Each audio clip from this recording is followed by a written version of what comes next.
బలంగా ఉన్న ఎలుక తినేస్తుంది. ఒక్కొక్క డబ్బాలో మనకి 200 ఎలుకలు ఉన్నప్పుడు స్ట్రాంగ్గా ఉన్న 20 ఎలుకలు మిగిలిన 180 ఎలుకల్ని తినేస్తాయి.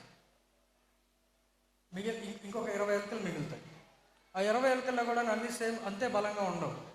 ఆ 20 ఎలుకల్లో కూడా స్ట్రాంగ్ ర్యాట్స్ ఉంటాయి. ఆ 20 ఎలుకలు 10 ఎలుకలు అవుతాయి, 10 ఎలుకలు 5 ఎలుకలు అవుతాయి, 5 ఎలుకలు 2 ఎలుకలు అవుతాయి. ఆ 2 ఎలుకలు ఒకటే ఎలుక అవుతాయి.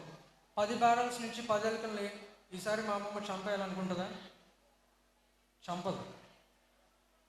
She didn't want to kill those rats.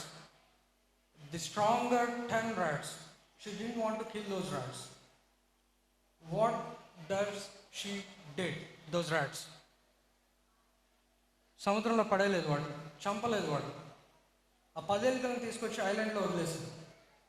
She left those rats into the island. ఈసారి మేము వెకేషన్కి వచ్చేసరికి 10 months తర్వాత 7 months తర్వాత వెకేషన్కి వచ్చేసరికి ఎలుకలు లేవు.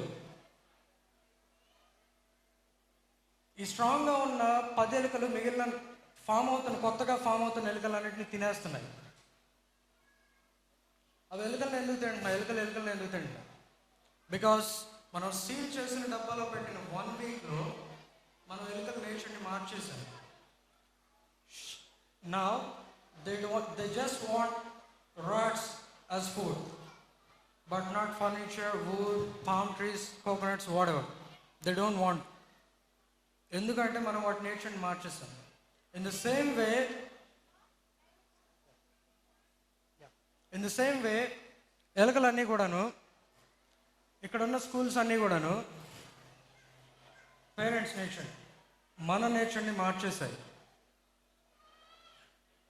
పేరెంట్స్ మీట్ పిలిస్తే ఏం క్వశ్చన్స్ వేస్తారో, పేరెంట్స్ మీటింగ్ పిలిస్తే ఏం అడుగుతారో, పేరెంట్స్ మీటింగ్ పిలిస్తే పిల్లల గురించి చెప్పాల్సి వస్తుంది, పిల్లల గ్రోత్ గురించి చెప్పాల్సి వస్తుంది. ఈ 1 monthలో 2 monthsలో పిల్లలు ఎంత ఇంప్రూవ్ అయ్యారు అనేది నేను రిపోర్ట్ ఇవ్వాల్సి వస్తుంది. This is the main reason parents మీట్కి పిలవకపోవడానికి రీజన్ ఇదే. Nobody runs behind you.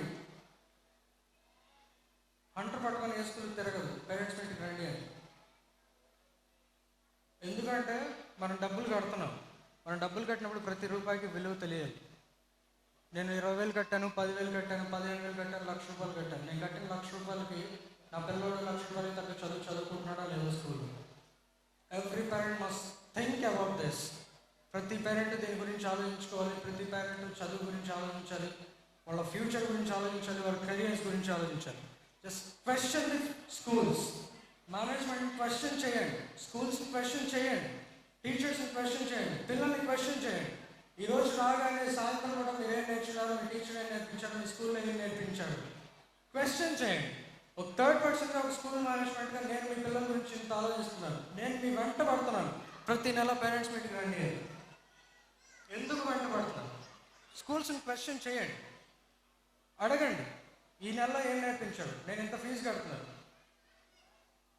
అలా అడగలేనప్పుడు వి కాంట్ డూ ఎనీథింగ్.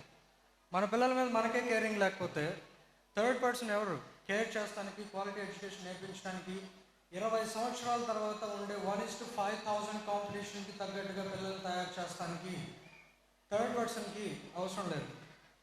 వేరాస్ మన పిల్లల గురించి మనకే అవసరం లేనప్పుడు. I wanted to conclude this presentation, I wanted to conclude this motivation speech with the single last sentence. అదేంటి అంటే, no one has changed the world. No one has changed the world who has just been listened to this word. ప్రపంచం మాట వినేవాడు ఎవడు ప్రపంచాన్ని change చేసినట్టు చరిత్రలో లేదు. That's what I wanted to say. Just be innovative. పిల్లల గురించి ఆలోచించండి, చదువు గురించి ఆలోచించండి, పిల్లల ఫ్యూచర్కి తగ్గట్టుగా తయారు చేయాలి. We wanted to work together about our children, schools and parents. That's what I wanted to say. Thank you very much.